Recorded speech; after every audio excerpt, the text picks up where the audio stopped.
मौसम बहुत तेजी से तब्दील हो रहा है और मौसम सियासी मंजरनामे के ऊपर भी हम देखें तो वो मौसम भी बहुत तेजी से तब्दील हो रहा है। मरियम नवाज है और जिनकी अपनी कुर्सी जो है वो इस वक्त बहुत बहुत सख्त खतरे में है और वो भी सैलाब के अंदर बहने वाली है। खानदानी परंपरा है। ख्वाजा आसिफ साहब ने जो बयान के बयानिए को एक्सपोज नहीं दरहम बरहम करके निस्तो नाबूद करके उन्होंने रख दी उस स्टेटमेंट। आपको जब बहुत ज्यादा झूठ बोलते हैं तो आपको याद भी नहीं रहता कि आपने कौन कौन से झूठ बोले हैं और किस किस से बोले हैं और किस किस वक्त पे बोले हैं। नाज़रीन, मैं हूं शेख, उम्मीद है आप खैरियत से होंगे। नाज़रीन, सियासी मंजरनामा इस वक्त बहुत तेजी से तब्दील होता हुआ नजर आ रहा है। आपको पता है कि जो पहले कि जो सूरत हाल थी, जितनी टफ कंडीशंस, जितनी सख्तियां पीटीआई ने बर्दाश्त की हैं, अब वो वक्त आ गया कि शायद उन सख्तियों का सिला उन्हें मिलने जा रहा है पीटीआई को, तहरीक इंसाफ को। अगर आप इसको यूं समझ सकें कि शायद इस वक्त जो बर्फ पिघल रही है वो अदलिया की वजह से पिघल रही है, तो ये गलत नहीं होगा। जो अदलिया है पाकिस्तान की, उसने जो स्टैंड लिया है उसके ऊपर इस वक्त जो हालात हैं, वो सारे जो हालात इस वक्त फोल्ड हो रहे हैं, अनफोल्ड हो रहे हैं, वो सब बेस करते हैं जो अदलिया का स्ट्रॉन्ग स्टैंड है उसकी वजह से। तो आपको पता है आज जो पाकिस्तान में और बल्कि आजकल में जो बारिशों की सूरत हाल बल्कि शुरू हो चुकी है और अब ऐलान किया गया है कि 6 अगस्त तक ये बारिशें जारी रहेंगी। तो मौसम बहुत तेजी से तब्दील हो रहा है और मौसम सियासी मंजरनामे के ऊपर भी हम देखें तो वो मौसम भी बहुत तेजी से तब्दील हो रहा है। यानी पहले धूप, सख्ती, गर्मी ज्यादा थी, तो अब बारिशों की तरफ मौसम ठंड होती जा रही है और बारिशों की तरफ मौसम तब्दील हो रहा है।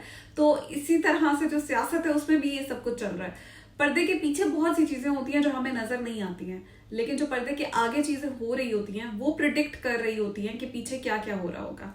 तो इस वक्त अगर आप सिनेरियो, ओवरऑल सिनेरियो देखेंगे तो आपको समझ आएगी कि शायद इस वक्त पीछे बहुत बड़ा मेल्ट डाउन हुआ है, आइस ब्रेक हुई है और बहुत सी चीजें जो हैं वो तब्दील हो रही हैं।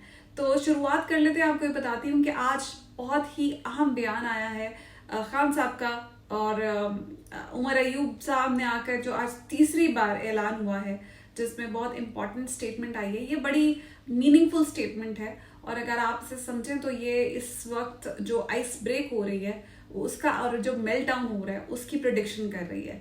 उन्होंने क्या बयान दिया है उसके ऊपर नजर डालते हैं। साथ ही जो ख्वाजा आसिफ साहब के बयानात हैं वो भी, उनके ऊपर भी नजर डालते हैं। एक नहीं दो बयानात आ रहे हैं उनके और बड़े कॉन्ट्रोडिक्टरी बयानात हैं जिसमें कुछ हमें समझने की जरूरत है। उन पॉइंट्स के ऊपर गौर करेंगे और इसके अलावा भी ताज़ा तरीन जो इस वक्त सूरत हाल है उससे भी आपको आगाह करूंगी। फौज और अवाम के दरमियान खलीज नून लीग वाले बढ़ा रहे हैं। उमर अयूब साहब ने आज मुलाकात की है इमरान खान साहब से डयाला जेल में और उसके बाद आकर उन्होंने जो बाहर स्टेटमेंट दी है और जो उन्होंने बाहर बयान दिया है उसके ऊपर नजर डाल लेते हैं। ऑपोजिशन लीडर उमर अयूब ने कहा है कि पीटीआई वाज़ेह तौर पर मुल्क की मकबूल तरीन पार्टी है।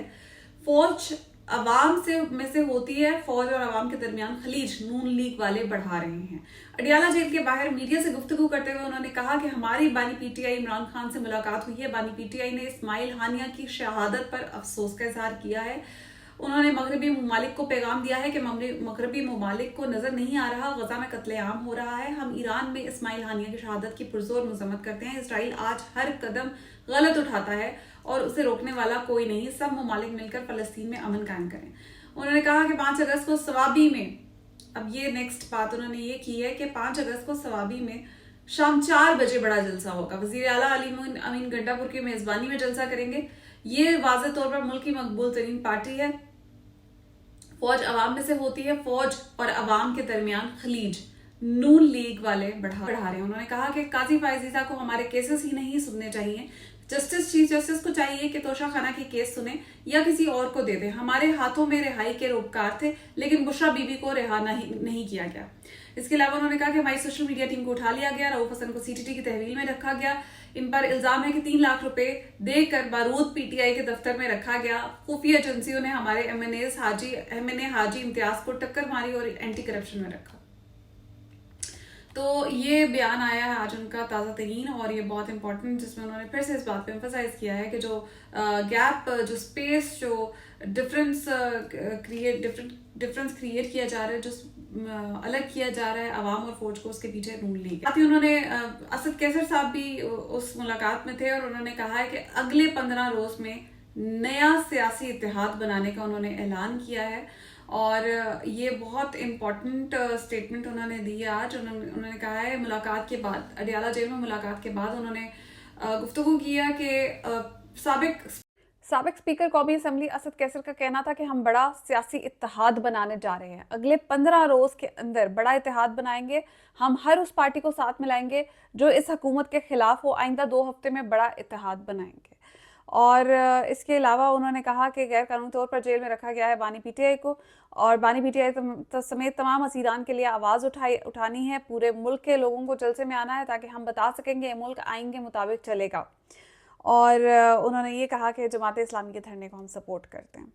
तो इस वक्त ये जो 2 इम्पॉर्टेंट स्टेटमेंट्स आई हैं डियाला जेल से वो ये थी, जो बानी पीटीआई के अहकामात के मुताबिक उन्होंने जो स्टेटमेंट्स जारी की हैं। इसके साथ ही नज़र डाल लेते हैं कि इमरान खान साहब के जो मुकदमात हैं उनकी तफसीलात के लिए दरख्वास्त समात के लिए मुकर्रर कर दी गई है, यानी कोर्ट में ये समात दरख्वास्त के लिए मुकर्रर की गई है, जो दरख्वास्त पीटीआई ने दी थी कि जितने भी तमाम तर केसेस इमरान खान के ख़िलाफ़ हैं इस वक्त मुल्क में, डिफरेंट डिस्ट्रिक्ट्स में, डिफरेंट सिटीज़ में, वो सब उनकी तफसीलात जो हैं वो फराहम की जाएँ और अदालत वो सब तफसीलात जो है वो मंगवाए एजेंसी से, हुकूमत से, और उसके बाद एक ऑर्डर जारी करें कि एक तो इसके बाद इन पर कोई और मुकदमा नहीं बनेगा, और जो मुकदमा अगर बनेगा तो उससे पहले अदालत से जो है वो इजाज़त ली जाएगी।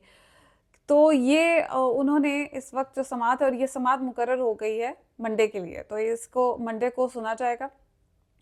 साथ ही आपको पता है कि लाहौर में जो आज बारिश हुई है, रिकॉर्ड तोड़ बारिश हुई है, यानी लास्ट 44 ईयर्स में ऐसी बारिश नहीं हुई है। लाहौर में 357 मिलीमीटर की बारिश ने 44 साल रिकॉर्ड तोड़ दिया, घर और अस्पताल पानी से भर गए। इसकी तफसीलात आपको बताती हूँ। और पंजाब के दारुल हुकूमत लाहौर में मूसलाधार बारिश ने 44 साल रिकॉर्ड जो है आज तोड़ा है, और आपको पता है कितनी बारिश हुई है कि हर गली हर कूचा जो है वो बह गया बारिश में। कितने लोगों की डेथ्स भी हुई हैं, 3 अफराद जाँ बहक हुए हैं और 7 जख्मी हुए हैं। लेकिन उसके बावजूद जो एक इनकी हमारी जो हुकूमत है, पंजाब की हुकूमत है, आपको पता है वज़ीर आला इस वक्त चीफ मिनिस्टर मरियम नवाज़ है, और जिनकी अपनी कुर्सी जो है वो इस वक्त बहुत सख्त ख़तरे में है, और वो भी सैलाब के अंदर बहने वाली है। वो एक्चुअली गई थी मुआयना करने के लिए, और वो जगह ढूंढ रही थी, जो वीडियोस लीक हुई हैं उसमें वो जगह ढूंढ रही थी जहाँ पानी ना खड़ा हो, क्योंकि एक ख़ानदानी परंपरा है, और इस परंपरा के अकॉर्डिंगली आपने वो लंबे लंबे शूज़ पहन के, जैसे वो आपको पता है ना कि उतरते हैं ये ख़ानदानी परंपरा के तहत पानी में, फिर वो दिखा रहे होते हैं कि हम पूरा वहाँ पे सारा सफाई करा रहे हैं और निज़ाम ठीक कर रहे हैं। That's very very good I think. लेकिन जो हालात है वो सबके सामने हैं, जो ज़मीनी हक़ाइक़ हैं वो टोटली डिफरेंट हैं। जाके मरीम नवाज़ साहिबा वहाँ जगह ढूंढ रही हैं, वो एक वीडियो वायरल हुई है कि जी पीछे मैडम उधर खड़ी ना हो, पीछे पानी नज़र आ रहा है, यानी वो जगह ढूंढ के उस पर टिकटॉक बनाई जा रही है कि यहाँ पानी नज़र आ रहा है तो यहाँ नहीं खड़े होना, वहाँ खड़े होना, लेकिन वीडियो में बताया जा रहा है कि पानी तो बिल्कुल है ही नहीं आसपास कहीं पे भी। तो इस तरह की उनकी वीडियोस वायरल हुई हैं, जिसके ऊपर आवाम कड़ी तनकीद कर रही है आपके सोशल मीडिया प्लेटफॉर्म्स पे। खैर आगे चलते हैं और आपको ये बताओ ख्वाजा आसिफ साहब ने जो बयानात दिए हैं उसके ऊपर एक नज़र डालते हैं कि उन्होंने कहा है, एक उनका पहले कंट्रोवर्शियल स्टेटमेंट आई जो कि बहुत तरह से उनको, नून लीग को, उनके बयानिए को एक्सपोज नहीं, दरहम बरहम करके निस्सो नाबूद करके उन्होंने रख दी उस स्टेटमेंट ने। वो ये है कि उन्होंने कहा कि मेरी जो मुलाकात हुई थी जनरल फैज़ से, बेसिकली जनरल बाजवा साहब के जो ससुर का घर था वहाँ पे हुई थी शायद, और वहाँ पर उन्होंने जो मुलाकात हुई फैज़ साहब से, उसमें फैज़ साहब ने उन्हें कहा मुबैना तौर पर ख्वाजा आसिफ के अकॉर्डिंगली कि उन्होंने कहा कि हम तो तंग आ चुके हैं इमरान खान से, और ये हुकूमत जो है ये आके आप लोग संभाल लें, आप जून जुलाई में पंजाब की हुकूमत ले लें, और जो दिसंबर तक है वो आप दूसरी फेडरल गवर्नमेंट ले लें। तो ये बात उन्होंने जब की है 2019 को वो कोट कर रहे हैं, जबकि खुद आज तक का उनका बयानिया उठा के देखें तो वो कहते रहे हैं कि फैज़ हमीद जो है उसको लाने की इमरान खान ने प्लानिंग की हुई थी कि वो फैज़ हमीद को लेके आएगा, और इमरान खान ने प्लानिंग की थी कि फैज़ हमीद आकर हम सबको लटका देगा।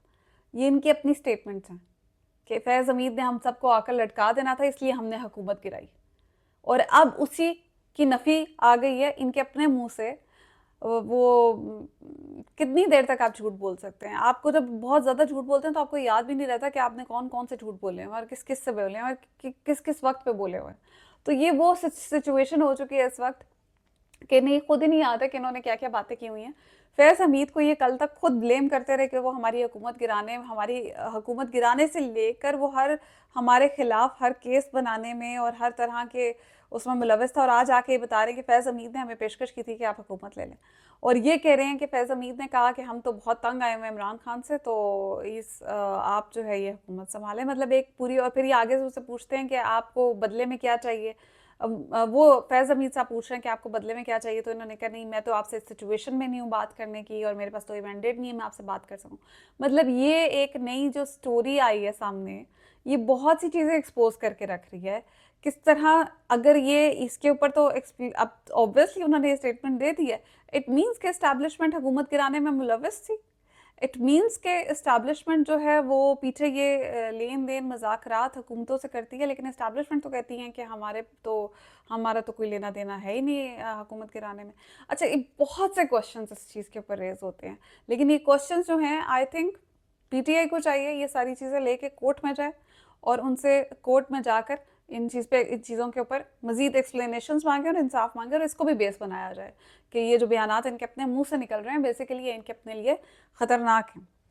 दूसरी तरफ ख्वाजा आसिफ साहब ने जो है वो बात जो की है वो ये की है कि काजी फायज ईसा साहब अगर चाहते हैं तो हमारी हुकूमत भी चली जाएगी। ये उनकी अपनी स्टेटमेंट है। अच्छा, ये कैसे जाएगी? काजी फायज ईसा साहब का क्या लेना देना है? मतलब एक हुकूमत है, सिटिंग गवर्नमेंट है, वो सिटिंग चीफ जस्टिस के साथ कैसे, उसका क्या किरदार है? मतलब वो एक्चुअली दरअसल बात यह है कि जो मखसूस नशिस्तें हैं वो ये चाह रहे हैं, मखसूस नशिस्तें उनके फैसले आए, उनके ऊपर इन्हें सीटें मिलें, इनके पास मेजॉरिटी आए, उसके बाद ये काजी फायज साहब को एक्सटेंशन दें, और फिर काजी फायज साहब रहेंगे तो ये हुकूमत आपको पता है रहेगी। इसके ऊपर मजीद एक्सप्लेनेशन की ज़रूरत नहीं है। हर तरह के जो सपोर्ट है वो काजी फायज साहब की ने हासिल है, लेकिन अगले जो चीफ जस्टिस आएंगे जैसे आपको पता है, और आगे की जो एक लाइन लगी हुई है पूरे चीफ जस्टिस की, और वो असूल के ऊपर फैसले देने वाले और अपने आइन और कानून के साथ खड़े होने वाले, पाकिस्तान के साथ खड़े होने वाले, पाकिस्तान की आवाम के साथ खड़े होने वाले चीफ जस्टिस हैं। और हर कोई तो नून लीग के लिए तो काम नहीं करता ना। तो फिर इस वक्त जो सबसे बड़ी परेशानी है नून लीग को वो ये है कि अगर ये चीफ जस्टिस चले गए तो क्या होगा। ये मैं नहीं कह रही हूँ, ये ख्वाजा आसिफ साहब खुद कह रहे हैं कि अगर ये फायज ईसा साहब चले गए तो हमारी हुकूमत भी जाएगी, घर चली जाएगी। यानी इस वक्त जो इनकी हुकूमत टिकी हुई है वो इनके होने की वजह से टिकी हुई है। यही बात है कि ये 2 महीने का इंतज़ार है, जैसे ही वो जाएंगे उसके बाद आप हालात देख लीजिएगा क्या होते हैं और क्या से क्या होते हैं। तो ऐसे रैपिडली चीज़ें जो हैं वो चेंज होंगी। अभी आप सिर्फ देख रहे हैं एक टिप ऑफ द आइसबर्ग। वो अब इसके बाद जैसे ही ये चीफ जस्टिस चेंज होंगे उसके बाद आप देखिएगा कितनी तेज़ी से चीज़ें बदलती हैं, और ये हुकूमत जो है इसका जाना ठहर गया, आज नहीं तो कल। आप ये देख लें, जो इलेक्शन ट्रिब्यूनल्स का मामला है इस वक्त वो बड़ी मुश्किल से ये फंसा के बैठे हुए हैं, लेकिन जैसे ही उसके ऊपर फैसले आना शुरू हुए, ना मरियम नवाज की सीट रहेगी ना नवाज शरीफ की। आपको पता है भी नवाज शरीफ की सीट के ऊपर तो रिपोर्ट आई है, उसमें उन पर साफ पता चल गया कि वो कितना एक्सपोज हो गए कि उनकी सीट जो है वो क्या किस मेरिट के ऊपर वो जीते हुए। और साथ ही आप ये देखें कि इन सब की सीटें उड़ जानी है। जो बेचारे थोड़ी बहुत नशस्तें जीते हैं वो 20 सीटें एक्चुअली जीते थे, वो 20 सीटों के ऊपर वापस आ जाएंगे, हुकूमत इनकी गिर जाएगी। और इसीलिए इमरान खान साहब कह रहे हैं कि it's better to move on to the next elections, और उन्होंने ये बात की है कि हमें इलेक्शंस दिसंबर में हैं, आप तैयारी करें। तो बहुत सी चीज़ें ऐसी हैं जो कि पर्दे के पीछे चल रही हैं। जो पर्दे के आगे चल रही हैं वही बात जो मैंने की थी, जो पर्दे के आगे चल रही हैं वो आपको देख के आप अज्यूम कर सकते हैं, प्रिडिक्ट कर सकते हैं कि पीछे क्या कुछ हो रहा है। तो लेट्स सी आने वाला जो वक्त है उसमें हम देखते हैं कि मज़ीद क्या तफसीलात आती हैं, मज़ीद क्या डिटेल्स जो है मुल्की जो मंजरनामा है वो किस तरह तब्दील होता है।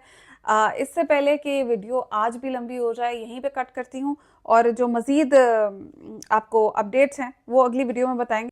अब तक के लिए इतना ही, अपना ख्याल रखिएगा। पाकिस्तान जिंदाबाद।